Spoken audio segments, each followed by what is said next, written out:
2020 में जब चीन गलवान में घुसा और हमारी जमीन पर अब तक कब्जा करके बैठा है, उसके बाद से बातचीत हो रही है। जो 23 अगस्त को जो प्रधानमंत्री नरेंद्र मोदी, वजीर आजम और चाइना के शी जिनपिंग से बातचीत हुई है, उसमें चाइनीज ऑफिशियल जो वर्जन है, उन्होंने कहा कि ये एक मीटिंग हुई है और ये मीटिंग हुई है कि प्राइम मिनिस्टर नरेंद्र मोदी के रिक्वेस्ट के ऊपर अगस्त 23 को, और 24 अगस्त को देश को बताया जाता है रात में कि ये मीटिंग हुई है चाइना की शी जिनपिंग के साथ। और फिर पहले कहा गया कि सोर्सेस के तौर पर लीक कर दिया गया कि चाइना बात करना चाहता था। ऑफिशियली एमईए को स्टेटमेंट देना चाहिए था प्रधानमंत्री नरेंद्र मोदी और शी जिनपिंग की ये बातचीत के बाद कि ये बातचीत हुई। चाइनीज फॉरेन मिनिस्ट्री बोलती कि प्रधानमंत्री नरेंद्र मोदी बातचीत करना चाहते थे, और फिर बाद में हम लोग फॉरेन सेक्रेटरी कुछ और कहते हैं। तो हम ये पूछना चाह रहे हैं बीजेपी से, जो भारत में अभी सत्ता में है, कि आखिर क्यों प्रधानमंत्री चाइनीज प्रेसिडेंट के पीछे भाग रहे हैं बातचीत के लिए? आखिर क्यों देश के प्रधानमंत्री देश को अंधेरे में रख रहे हैं कि लद्दाख बॉर्डर पर क्या हो रहा है? आखिर क्या वजह है कि भारत के प्रधानमंत्री की सरकार, नरेंद्र मोदी की सरकार, हमारी बहादुर फौज पर ये प्रेशर डाल रही है कि कोई सोल्यूशन को एक्सेप्ट कर लिया जाए? और वो क्यों नहीं इस बात का इसरार कर रही है कि जो स्टेटस को एंटे था 2020 में, उसको रिस्टोर किया जाए? आखिर क्यों देश की बीजेपी की सरकार चीन की फौज को रिवॉर्ड या इनाम देना चाहती है? पिछले 40 महीने से हमारी बहादुर फौज 50,000 के करीब वहां पर हजारों फीट ऊंचे पहाड़ियों पर बैठकर बड़ी बेबाकी और बहादुरी के साथ चीन की फौज का वहां पर ठहरकर उनसे मुकाबला कर रही है। तो आखिर क्या है कि अगर हमने ये टेरिटरी खो दिया है, हमने भारत की बीजेपी की सरकार चीन के सामने झुक जा रही है, ये बड़ी हमारे लिए बड़ी बेशर्मी की बात है। आखिर क्यों बीजेपी खामोश बैठी हुई है? देखिए, 2000 स्क्वायर किलोमीटर हमने जो खोया है वो बीजेपी की प्राइवेट प्रॉपर्टी नहीं है, वो हमारी देश की जमीन है, हमारी देश की सुरक्षा से उसका अटूट हिस्सा है। इसीलिए हम इस बात का डिमांड करते हैं कि एक स्पेशल सेशन पार्लियामेंट का बुलाया जाए। तीसरी बात यह है कि आप जो बातचीत कर रहे हैं चीन से, क्या हम वो 65 में से 25 पेट्रोलिंग पॉइंट पर हमारी फौज वहां पर पेट्रोलिंग कर पा रही है? नहीं कर पा रही है। जो आप बातचीत कर रहे हैं कि क्या डेप्सांग और डेमचौक में क्या हम पेट्रोलिंग कर सक रहे हैं, जो चीन वहां काबिज होकर बैठा है? नहीं कर पा रहे हैं। और तीसरी बात यह कि जब 1962 की जंग के बाद ये पॉलिसी तय हो गई थी कि जब कभी भी बॉर्डर पर कुछ होगा तो पहले स्टेटस को एंटे को रिस्टोर किया जाएगा, वो हो ही नहीं रहा है। आप बोले जा रहे हैं कि डिसएंगेजमेंट हुआ है पोंगसोंग सू में, गालवान वैली में, गोगरा में और हॉट स्प्रिंग्स में। क्या हम उन जगह पर जो स्टेटस को एंटो रिस्टोर कर पाए? नहीं कर पाए। तो ये हमारा सवालात हैं जो बीजेपी को इसका जवाब देना चाहिए। आप बार बार कहते हैं डिसएंगेजमेंट। अरे भैया, डिसएंगेजमेंट है तो फिर डी इंडक्शन कब होगा बताइए आप? तो ये सवालात हैं। और अफसोस की बात यह है कि चीन की फॉरेन मिनिस्ट्री कह रही कि देश के प्रधानमंत्री चाह रहे थे कि चीन के प्रेसिडेंट से मुलाकात हो जाए। आखिर हम क्यों चीन के आगे खामोश बैठे हुए हैं? ये बात सही है कि G20 होगा सितंबर में और चाइना उसका मेंबर आएगा, मगर इसका ये तो मतलब ये नहीं है कि हम उनके सामने झुकते जाएं और हमारी जमीन जो 2000 स्क्वायर किलोमीटर है डेप्सांग डेमचाक में, हम उसको भूल जाएं। हम 65 में से 25 पेट्रोलिंग पॉइंट पर पेट्रोलिंग नहीं कर पा रहे हैं। तो आखिर बीजेपी देश से क्या छुपा रही है लद्दाख में जो कुछ हो रहा है? सर, चाइना जो बॉर्डर इश्यू है उसको साइडलाइन करते हुए बिजनेस की बात कर रही है, मगर इंडिया देखिए, मैं एक बात नहीं सुमित, एक बात मेरे भाई, माफी चाहता हूं, आपको रोक रहा हूं मैं। चाइना के लिए हमेशा चाइना की पॉलिसी यही रही कि ओवरऑल रिलेशंस की बात करता चाइना, और चाइना बॉर्डर पे जाने की बात ही नहीं करता, बॉर्डर की बात ही मत करो। ये चाइना का शुरू से इनका ये स्टैंड रहा है जो हमको हमेशा धोखा देते रहे। आप ओवरऑल रिलेशनशिप की बात करिए। भाई, क्या फॉरेन मिनिस्टर जयशंकर साहब ने नहीं कहा था कि जब तक बॉर्डर पर नॉर्मलसी नहीं आएगी हमारे चीन से ताल्लुकात नॉर्मल नहीं हो सकते? ये उन्होंने कहा है, मैंने नहीं कहा ये। और तो अब उसके बाद क्या हो रहा है? उसके बाद क्या नॉर्मलसी आई बॉर्डर पे? नहीं आई। अब जब हम सवाल करते हैं तो बीजेपी कहती है कि भाई आप गलवान के हमारे सिपाहियों की कुर्बानी को भूल रहे हैं। आप भूल रहे हैं उनको, बीजेपी उनकी कुर्बानियों को भूल रही है। ये हमारा बोलना है।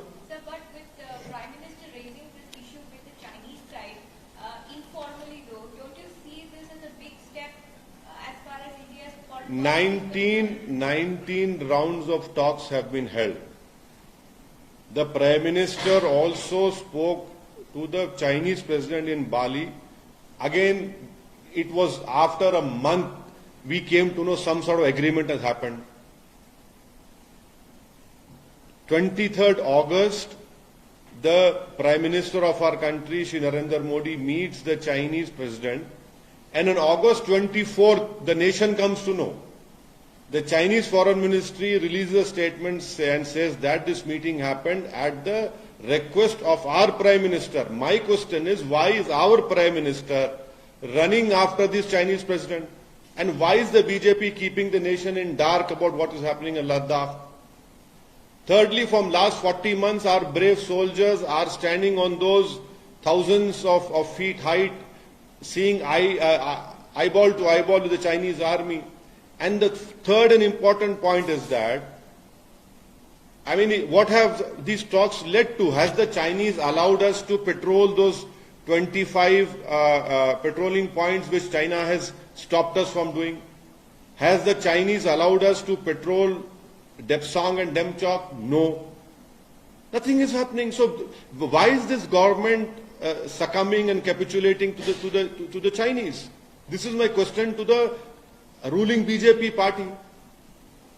Why is this government pressurizing the army to agree to some sort of agreement on that border issue?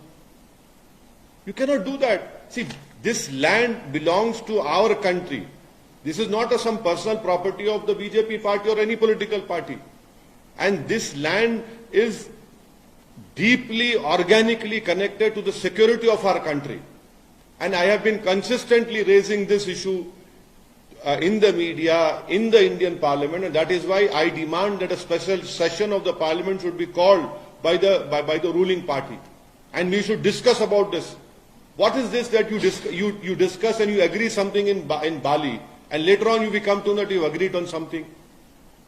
Our Prime Minister meets the Chinese President on August 23rd. The Chinese are saying at the Prime Minister's insistence, we release some statement that sources know the Chinese wanted. Why are we hiding what is happening on Ladakh? The satellite images are very clear, which clearly shows that we are not able to patrol in Demsak and Demchok. The IPS officer of Ladakh in DGP conference categorically stated that out of 65 patrolling points, 25 we cannot patrol. What more evidence do we want? करना क्या चाहिए था sir? प्रधानमंत्री जब मिले थे मोदी अपने जी पे, करना क्या चाहिए था? भारत का क्या रूप होना चाहिए था? स्ट्रॉन्ग बातें। मैं आपको एक ही बात बोल रहा हूं कि हमारी फौज को आप पूरी इजाजत दीजिए। हमारी फौज बहादुर है, कैपेबल है, हमारी फौज सब कुछ जानती है। ये ऐसे नहीं चलने वाला है। आप 19 राउंड की बातचीत करने के बाद भी हम डेपसांग और डेपचौक में नहीं कर पा रहे हैं। हम 65 पेट्रोलिंग पॉइंट में से क्या आपके 25 पर पेट्रोलिंग नहीं कर पा रहे हैं।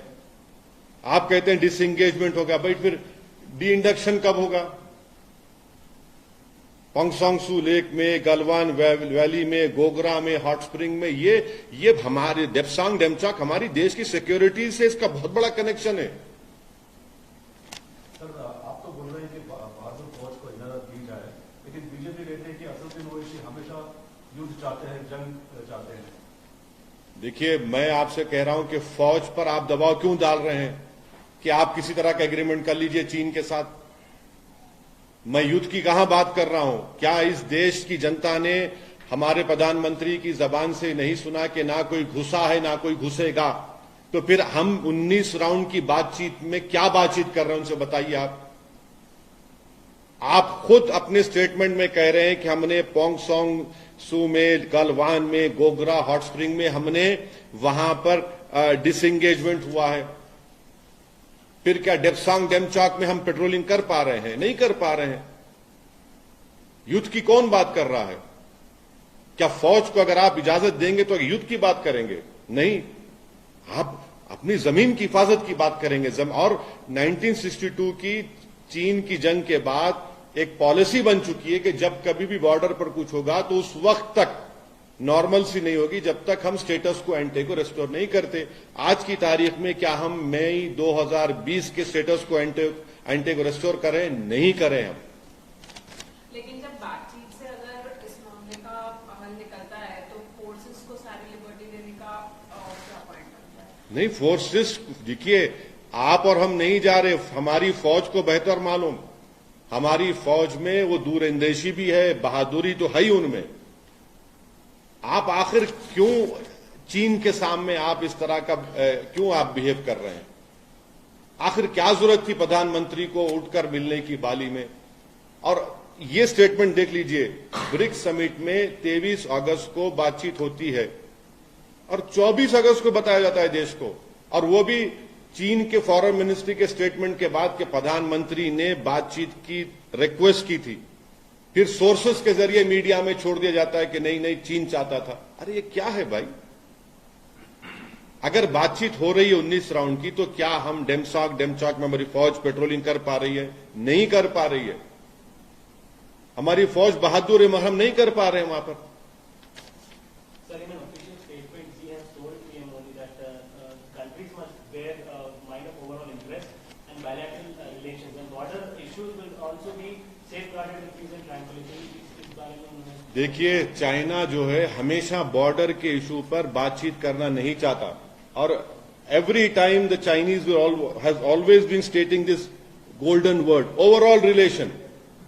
अब ओवरऑल रिलेशन उनका मतलब क्या है कि आप बॉर्डर पे मत बात करिए, आप ट्रेड पर बात करिए। इसमें मेंशन किया गया सर, बॉर्डर पर बात करेंगे, peace and tranquillity should be क्या वो तो हमेशा उनका वो स्टैंडर्ड स्टेटेड स्टेटमेंट है।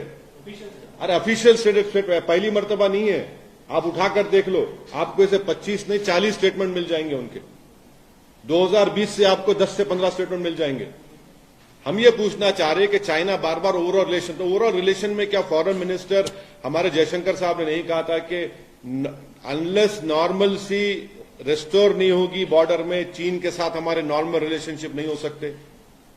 फिर ये क्या हो रहा है फिर बताइए आप?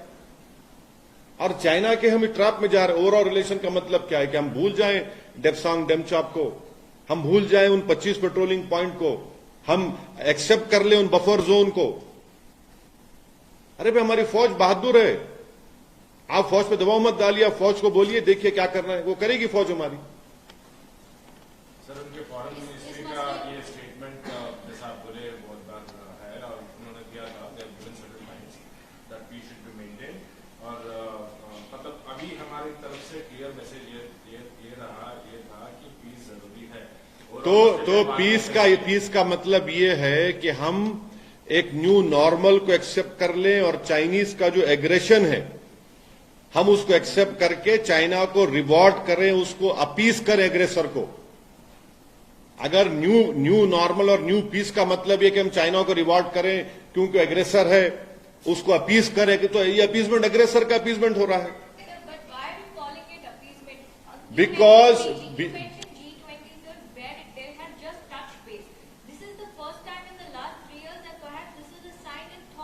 No, not 3 years. No, it is not like that. What do you mean by thaw relation? Do you know that the trade imbalance is how much between India and China? Do you know that how much loans we are getting from the Asian banks, two banks to India? What did you? Our relationship are continuing. There is no thaw or whatever you are saying. No. Please tell me that if what you are saying is so, has China allowed us to patrol in Depsang and Demchok? Has China allowed us? Has de-induction happened? Has China allowed us to patrol those 25 patrolling points? My basic question is, why is the government hiding the truth on Ladakh? That is my question. And didn't the Honorable Prime Minister meet the Chinese President in last G20 meet in Bali? And that too also after a few months have passed, we came to know what agreement they have come to. Going forward क्या होना चाहिए sir अभी? क्योंकि जिस तरह से देखिए, going forward ये होना चाहिए कि देश की जमीन पर कोई कॉम्प्रोमाइज नहीं होना चाहिए। देश की फौज को हमको उनको आजाद फैसले लेने की इजाजत देनी चाहिए और उन पर फौज पर दबाव नहीं डालना चाहिए। और हम चीन के पीछे क्यों जा रहे हैं बातचीत करने के लिए? ठीक है, G20 होगा तो चीन उसका मेंबर है, हम मानते हैं उस बात को, मगर इस बात को तो समझिए कि वो जो जमीन हम खो चुके हैं, जहां पर चीन की फौज बैठी हुई है, वो देश की जमीन है। वो उसकी देश की सुरक्षा से उसका बहुत इंपॉर्टेंट रिश्ता रहा है और 40 महीने से हमारी बहादुर फौज वहां पर बैठी हुई है। उनकी बहादुरी को हम सलाम करते हैं, मगर आप क्या कर रहे हैं फिर बताइए? सर, राहुल गांधी जी ने अभी ये कहा है, पैंगोंग हम लेक विजिट किए थे और वहां पे लोग बोल रहे हैं कि हजारों किलोमीटर चाइना ऑक्यूपाई करके बैठे हुए हैं। कारगिल में से उन्होंने ये इश्यू टेकअप किया, तो आपका क्या कहना है? नहीं, वो कांग्रेस पार्टी बोलेगी, मैं उस बात पे नहीं बोलना चाहूंगा। सर, मुसलमान के विषय पर जब सवाल किया गया, पाकिस्तान की बात करते हैं, हमारे पड़ोसी मुल्क, दो बड़े पड़ोसी मुल्क पाकिस्तान और चीन, एक तरीके से अगर उनके साथ युद्ध जैसे वातावरण बनेंगे तो हमारे हालात भी खराब होंगे। तो कैसे इसको सुलझाया जाए? नहीं तो देखिए, आप कह रहे हैं युद्ध की बात, मैं युद्ध की बात नहीं कर रहा हूं। मैं आपसे कह रहा हूं कि हमारी फौज इतनी ताकतवर है, इतनी बहादुर है, इतनी दूरंदेश है कि आप उनको फैसला लेने दीजिए। मैं युद्ध की बात नहीं कर रहा हूं। कौन युद्ध की बात कर रहा है? अब कल अगर सर्जिकल स्ट्राइक होगा पाकिस्तान में जनवरी 2024 में या फरवरी 2024 में कुछ हो जाएगा, तो क्या आप ही मुझसे पूछेंगे आप क्यों सपोर्ट नहीं कर रहे, देशभक्ति दिखाइए अपनी?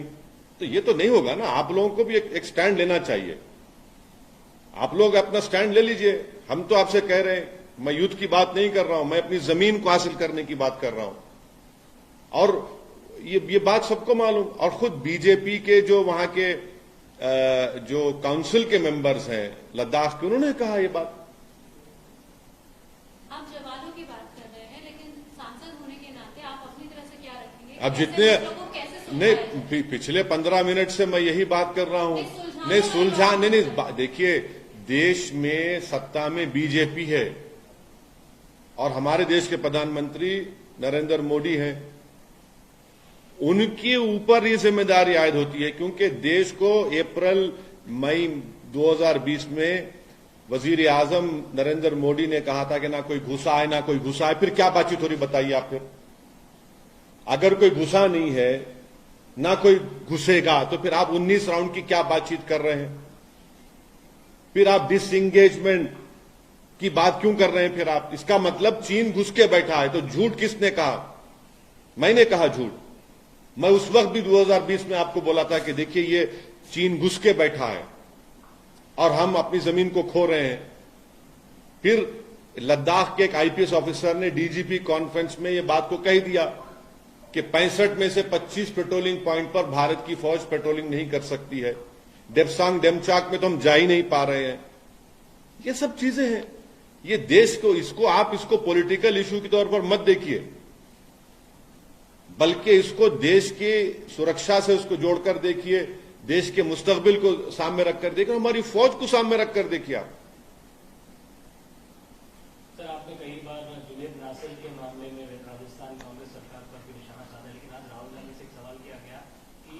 मुसलमानों के बारे में आपका क्या स्टैंड है? तो उन्होंने बताया कि जैसे मुसलमानों पर हमला हो रहा है वैसे ही मणिपुर में भी है, तो सबको एक ही तरह देखा जाना चाहिए, ऐसा अलग से मुसलमानों की बात नहीं करने को।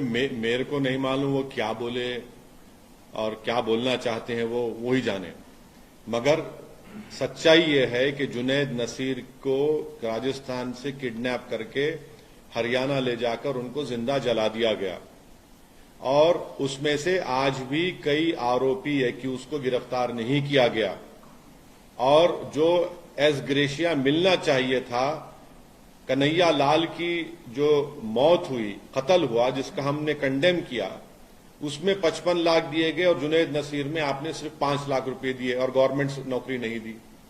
ये कौन सा इंसाफ है बताइए आप? इंसान की जान की कीमत क्या अलग हो जाती है क्या नाम की बुनियाद पर या मजहब की बुनियाद पर? इंसान इंसान होता है।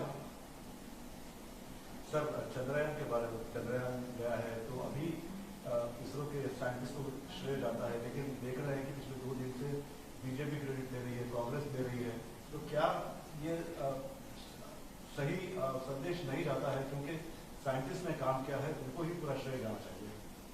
नहीं, यकीनन हम तमाम खुश हैं, मुबारकबाद देते हैं इसरो के साइंटिस्ट को कि हमने एक साइंटिफिक हिस्ट्री हमने क्रिएट की और मून के उस हिस्से में, साउथ पोल में हमने ये उसको उतारा है, चंद्रयान को। ये बहुत बड़ी हमारे लिए क्रेडिट जाता है, हमारी साइंटिफिक साइंटिस्ट के लिए, पूरी कम्युनिटी के लिए। उनकी पूरी मेहनत को हम उसको सराहते हैं, उनको सलाम करते हैं, उनको मुबारकबाद देते हैं। अब अगर कोई इस पे सियासी रोटी अपनी अपनी सेक रहा है तो फिर ये तो ठीक बात नहीं है। हमारी कोशिश ये होनी चाहिए कि हम हमेशा उन तमाम साइंटिस्ट की मेहनत को एक्सेप्ट करें, उनको और उनके हौसला अफजाई करें, इंकरेजमेंट करें। अब ये सियासी खेल हो रहा है तो बड़ी अफसोसनाक बात है, मगर आप और हम सोच भी नहीं सकते कि कितने महीने, कितने साल, कितनी रातें, कितने घंटे वो लोग काम किए होंगे इस दिन को हासिल करने के लिए। तो हम लोग तो पॉलिटिशियन हैं, यकीनन हम भी मेहनत करते हैं, मगर वो जो उन्होंने मेहनत की है वो आप और हम सोच भी नहीं सकते होंगे उन साइंटिस्ट की जो मेहनत रही है इसमें। सर, इंडिया की जब बात होती है INDIA, पूरी अपोजिशन यूनिटी, आप बोलते हैं कि लड़ाई जो है ना पार्लियामेंट सीट्स पे होना चाहिए, फेस पे नहीं।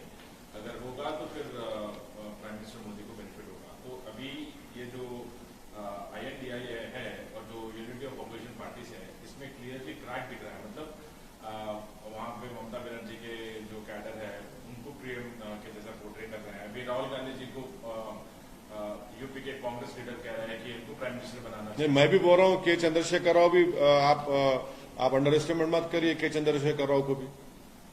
के चंद्रशेखर राव की कैपेबिलिटी को, उनके फोरसाइट को आप हरगिज अंडर एस्टिमेट मत करिए, उनकी सगैसिटी को, पॉलिटिकल सगैसिटी को। मैं भी कह रहा हूं, बिल्कुल कह रहा हूं। और मेरा मानना यह है कि यहां पर तेलंगाना में जहां पर किसानों की खुदकुशी बहुत आम बात होती थी, जहां पर इरिगेशन के पानी के लिए, पीने के पानी के लिए और बिजली के लिए एक बहुत बड़ा मसला, चैलेंजिंग मसला बन गया था, आज ये तीनों चीजें बहुत कम हो गई हैं। किसानों की खुदकुशी बहुत कम हुई है, मानता हूं बात जगह हो रही है मगर बहुत कम हुई है। आज आप बिजली मिल रही है किसानों को, फ्री में बिजली मिल, 50,000 करोड़ के करीब तो सब्सिडी सरकार देती है। तो देश को इस तरह की भी एक विजन की जरूरत है। अब प्रॉब्लम क्या है कि सिर्फ आप लोग देख रहे हैं कि भाई एक बीजेपी का विजन जो हम देख चुके 9 साल में, अब ये सोकॉल्ड INDIA का इनका एक प्रोग्राम सामने आ रहा है। तो फिर मेरा मानना यह है कि इस देश को एक तीसरे विकल्प की भी जरूरत है। सर, आप तेलंगाना की बात कर रहे हैं, BRS ने लिस्ट जारी किया है और उसमें आपके भी जो सीट्स है वहां पर भी कैंडिडेट खड़े किए हैं। आप मुख्यमंत्री की तारीफ करते हैं, लेकिन दोनों एक दूसरे के खिलाफ। नहीं, देखिए जो काम हुआ है उसकी अगर उसको आप नहीं बोलेंगे तो आप बोलेंगे कि आप राजनीति कर रहे हैं। जो काम हुआ है मैं तो कह रहा हूं, जहां पर हमको अपोज कर रहे हैं अपोज करेंगे हम। अब जैसा कि आप बताइए कि मैं पिछले 28-29 साल से पॉलिटिक्स में हूं, अल्लाह के करम से, अवाम की दुआ और उनकी सब ताईद की वजह से। मुझे एक मिसाल बता दीजिए जहां पर किसी सरकार ने एक मस्जिद को तोड़ा और दोबारा सरकार ने उसको बनाया। मेरे को बताइए कहां पर हुआ है, कौन से जगह पर बताइए मेरे को कहां पर हुआ है। तो ये काम हुआ है, उसको एक्सेप्ट करना पड़ेगा। आप बोलेंगे अरे भाई इलेक्शन के मुकाबला होगा जब, तो सर आप इस बार ज्यादा सीट्स पे लड़ेगा? अरे मुकाबला करेंगे, नहीं मुकाबला होगा। हम अपने जहां पे हमारे कैंडिडेट खड़े रहेंगे मुकाबला करेंगे, उनको एमएलए बनाने की हम पूरी कोशिश करेंगे। ये बिल्कुल सही है।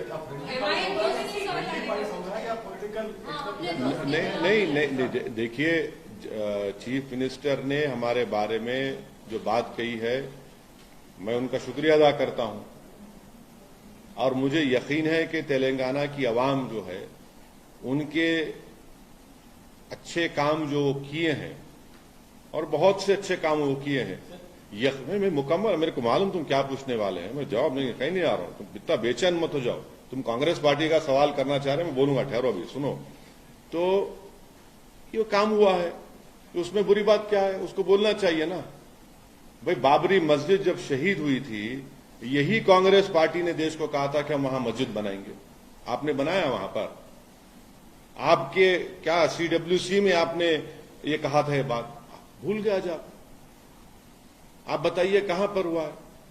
तो ये सब बातें हुई है ना, इसका कोई इनका अच्छा फिर प्रोपेगेंडा करते शमशाबाद की मस्जिद में। आपको बोल रहा हूं मैं जाके वहां पर देख कर आया, आप लोग वो भी जाके नहीं देखते, आप चला दिए आप लोग अपने उसमें चैनलों में, इसमें नहीं दूसरी जगह पे चला दिए, अनऑफिशियल चला दिए।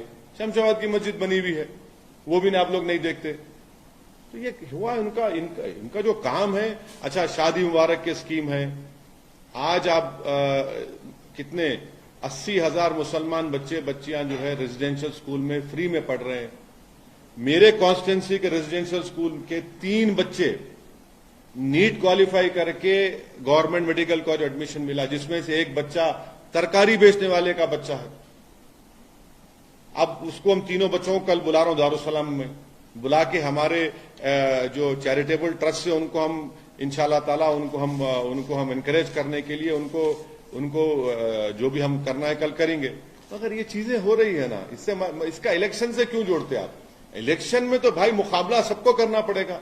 अब मैं क्या पिक एंड चूज करूंगा, नहीं इससे मुकाबला करूंगा, इससे नहीं करूंगा, वो भी नहीं करेंगे, तो मुकाबला हो। बाबरी मस्जिद वाले मामले में आपने कहा था कि जहां पर मस्जिद शहीद हुई वहीं पर बननी चाहिए, कहीं और 5 एकड़ की जमीन दी गई। देखिए सुनो, मैं देखिए सुनो एक बात सुनो। वहां पर आज के फंक्शन में कितने मुफ्तियां थे, आप आए मस्जिद को, आज आप नहीं आए ना, आप मस्जिद नमाज नहीं पढ़े आप? अरे आप मुसलमान है, वहीं मस्जिद न पढ़ना था आप। वहां पे एक नहीं 4 मुफ्तियों को देखा मैं। जब मुफ्तियां आके नमाज पढ़े तो आपका सवाल बेफायज है, समझे ना। जब मुफ्तिया इकराम आकर वहां पर नमाज पढ़ रहे, और एक मुफ्ती जो है जो इस दीन की खिदमत करने में पिछले 60 साल से कर रहे हैं, वो खुतबा भी दिए, अब हम नमाज भी पढ़े, तो ये सवाल ही बेफायज है आपका। मैं आपको बार बार बोल रहा हूं मेरे दोस्त, तुम ज्यादा कांग्रेस के बातों में मत जाओ, तुम ज्यादा बह जा रहे, तुम जरा ऑब्जेक्टिव रह के सब सुनो सबका, मगर करो अपना। तो वो तुम थोड़ा झुक जा रहे। आप मस्जिद की बात बोल रहे, सबसे पहले तो हमने ही आपको कंफर्मेशन दिया था वो मस्जिद बन के हुई है, तो सर आप मस्जिद नहीं आपका शुक्रिया, आपका कंफर्मेशन सही साबित हुआ। नहीं आपका शुक्रिया, थैंक यू वेरी मच। आपको मुबारकबाद भी, दूसरी मुबारकबाद बाद में देता हूं, मगर आपको मुबारकबाद। सर अभी माइनॉरिटी अफेयर्स की बात कर रहे थे आप, 24 स्कूल थे सरकार बनने से पहले, उसमें सिर्फ 11 स्कूल अभी काम कर रहे हैं। कौन से? अभी तेलंगाना में। कौन से स्कूल? Minority school. क्या स्कूल? कौन से school? Sir minority welfare schools. नहीं देखिए मैं आपको बात कर रहा हूं रेजिडेंशियल जो टेमरिस के तहत स्कूल चल रहे, जो 2014 के बाद बनाए गए, उसमें 60,000 से ज्यादा मुस्लिम बच्चे और बच्चियां क्लास 6 से क्लास 12 तक पढ़ रहे हैं फ्री ऑफ कॉस्ट। आप वो स्कूल्स की बात कर रहे, गवर्नमेंट उर्दू स्कूल्स की आप बात कर रहे, जिनको मर्जिंग या के नाम पर जो खत्म किया जा रहा है, वो बात सही है, मगर उसको भी हम रुकाए हैं। मैं अगर आप मेरे को पहले बोलते तो मेरे पास लिस्ट है पूरी, मेरे हैदराबाद पार्लियामेंट कॉन्स्टिट्यूंसी में कितने गवर्नमेंट उर्दू स्कूल्स काम कर रहे, और आप लोग देख चुके हैं कि हर साल हमारी पार्टी की तरफ से, जैसा इस साल हमने 16,000 के करीब हमने बैग्स दिए गवर्नमेंट उर्दू मीडियम स्कूल्स में। हम उनको 10th की एग्जाम फीस देते, फिर उनको ऑल इन वन गाइड देते। मैं आपको लिस्ट दे देता हूं, आप कौन सी स्कूल की बात करें मेरे को नहीं मालूम। सर धर्मपुरी अरविंद ने परसों एक बयान दिया सर, जिसमें उन्होंने एक पत्रकार को जवाब देते हुए कहा कि अगर आप नोटा को वोट डालोगे तो आएगा बीजेपी, कांग्रेस को डालोगे या बीआरएस को डालोगे तो आएगा बीजेपी, खिलेगा कमल। तो इस पर आप क्या कहेंगे सर? ईवीएम को लेकर बीआरएस ने ईसीआई इलेक्शन कमीशन, मेरे को नहीं मालूम, हो सकता उन्होंने साइंटिस्ट है, उन्होंने साइंटिस्ट है, उन्होंने तो फिर उन्हें बहुत बड़ा साइंटिस्ट है, उन्हें नहीं मालूम मेरे को, आई डोंट नो क्या बोल सकते। सर आप मूवी को लेकर अभी नेशनल अवार्ड आया, तो इसको आप क्या अवार्ड आया वो, क्या अवार्ड है वो बोलो। नरगिस दत्त अवार्ड। हाँ, क्या अवार्ड, क्या है उसका नाम, क्या है अवार्ड का वो? हाँ, वो पिक्चर से नेशनल इंटीग्रेशन हो रहा, जिस पिक्चर को देखने के बाद थिएटर में खड़े होके लाखों गालियां मुसलमान को दे रहे, नफरत की बातें कर रहे, पूरा हेट एटमॉस्फेयर क्रिएट कर रहे। आपने कश्मीरियों को गाली दे दी, आपने क्या क्या कर दिया आपने। वो तो पिक्चर एक फिक्शन पे बनाई गई थी। तो ये तो प्रधानमंत्री खुद पिक्चरों को प्रमोट कर रहे आजकल। हाँ, प्रधानमंत्री प्रमोट किए ना वो पिक्चर को प्रमोट किए, केरला की पिक्चर को प्रमोट किए। हाँ, मान लिए ना बाप, प्रमोट कर रहे। प्रधानमंत्री का काम है पिक्चरों को प्रमोट करना। देख, अपने आप को प्रमोट कर रहे, 9 साल से समझ सकते हो उस बात को, मगर यह पिक्चर को ही प्रमोट करे। तो जो पिक्चर से नफरत फैल रही है, जो पिक्चर से एक समुदाय में गलत बात जा रही है, उसको आप नेशनल इंटीग्रेशन का अवार्ड दे, और वो भी एक ऐसी नरगिस दत्त जिसकी जिंदगी इस देश की डाइवर्सिटी प्लूरलिज्म के लिए वो खड़ी रही। आप उसके नाम से अगर दे रहे हैं तो फिर अब क्या बोल सकते हैं? हम तो सिर्फ अब कुछ नहीं बोल सकते, सिर्फ यही बोल सकते हैं कि अब क्या बाकी रहा, कुछ बाकी नहीं रहा अब तो। सर आप थर्ड मतलब अल्टरनेटिव चाहिए बोल रहे हैं आप। इंडिया जो INDI है वो तो अल्टरनेटिव ही है ना सर, मतलब पूरे यूनिटी ऑफ अपोजिशन। नहीं, वो अल्टरनेटिव नहीं है। इस देश में हमेशा एक 50 साल के करीब कांग्रेस की सरकार रही, और करीब अब 18-19 साल, क्या 18 साल हो जाएंगे 20 बीजेपी के। इस देश को एक थर्ड सरकार की जरूरत है जो कांग्रेस और बीजेपी से हटकर रहे, तभी इस देश का कुछ सही मानों में हम लोग कुछ काम कर सकेंगे।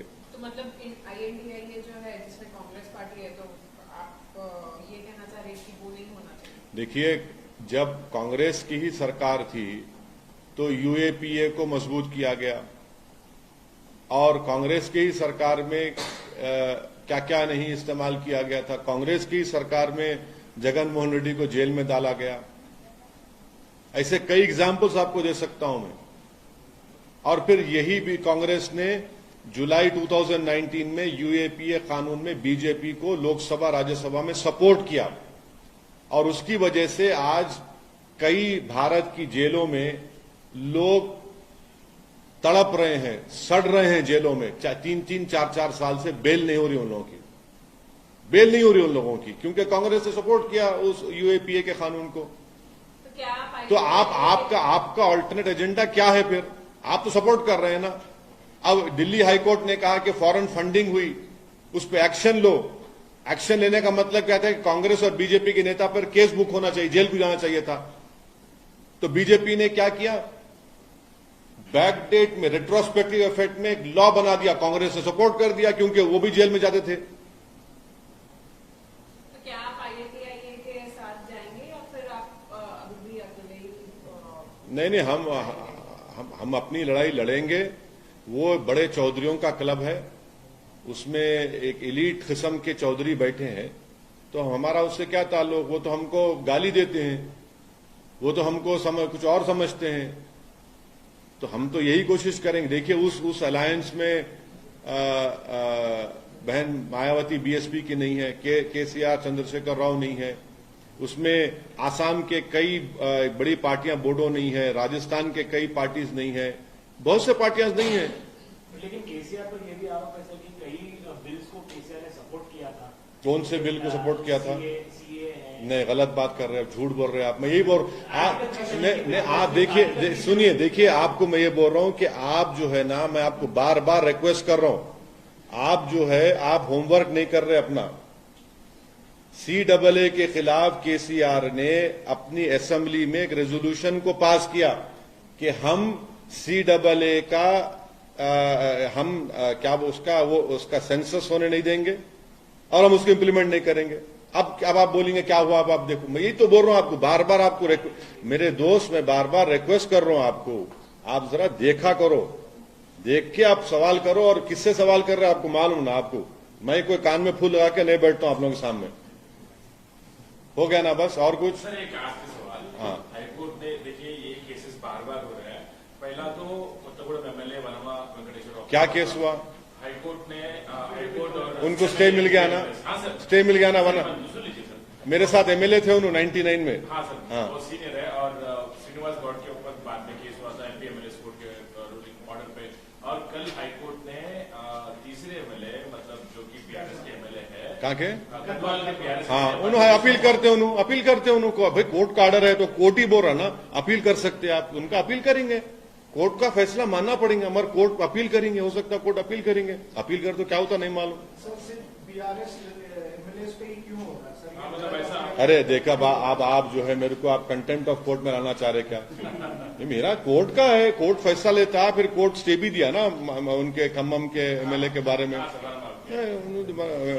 उनके हाँ, राजा सिंह का बयान आया, गोशा में से बीजेपी की टिकट लेके लड़ेंगे।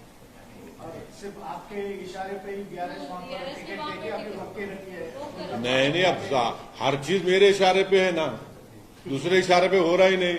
मेरे इशारे पे जुनैद नसीर का वो हो जाता, जला दिया जाता। मेरे इशारे पर उन्होंने रसूलुल्लाह सल्लल्लाहु अलैहि वसल्लम के बारे में क्या मेरे इशारे पे बोले? नाउजुबिल्लाह। हाँ, अब मेरे इशारे पे नुपुर शर्मा बोली क्या? हाँ, मेरे इशारे पे आप लिख जाकर नू में 450 बिल्डिंग्स को तोड़ दिए, मेरे इशारे पे। किसके इशारे पे हो रहा? आप देख रहे नहीं। बीआरएस आपके इशारे पे जो है चल रही है, इसीलिए। हाँ, मेरे देखिए आप लोग सुनिए, आप लोग नहीं जानते, हम लोग तेलंगाना के खिलाफ थे, ये एक फैक्ट है। हम लोग प्रणब मुखर्जी कमेटी को लिखकर दिए थे, तब भी केसीआर कामयाब हुए ना। तो क्या मेरी बात सुने, उनकी पॉलिसी अलग है, हमारी पॉलिसी अलग है, मगर उन्होंने जो अच्छा काम किए उसको आपको बोलना चाहिए।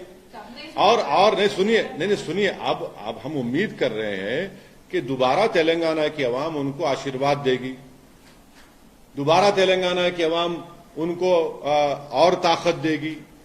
और हम उम्मीद कर रहे हैं कि मजलिस पार्टी को भी उसकी ताकत में इजाफा होगा। हाँ, मजलिस पार्टी की लिस्ट कब तक? अरे आप इतना बेचैन क्यों हो रहे? अभी तो आप हाँ, अभी तो टाइम है ना, अभी तो टाइम है अभी। हाँ, अरे आप इंतजार करिए ना, क्यों आप इतना? हाँ, नहीं, अकबर जी ने यह भी कह दिया कि मेरे पार्टी प्रेसिडेंट का जो फैसला होगा। अकबर जी की आधी बात को क्यों खा लेते आप लोगों? बड़ी मोहब्बत है उनकी बातों से आपको। नहीं, अकबर जी ने पूरी बात की थी, वो पूरी बात नहीं बोल रहे आप। मेरे को मालूम लंच का टाइम है, मगर इतना नहीं, आधा नहीं बोलना चाहिए आपको। और कुछ? थैंक यू, शुक्रिया।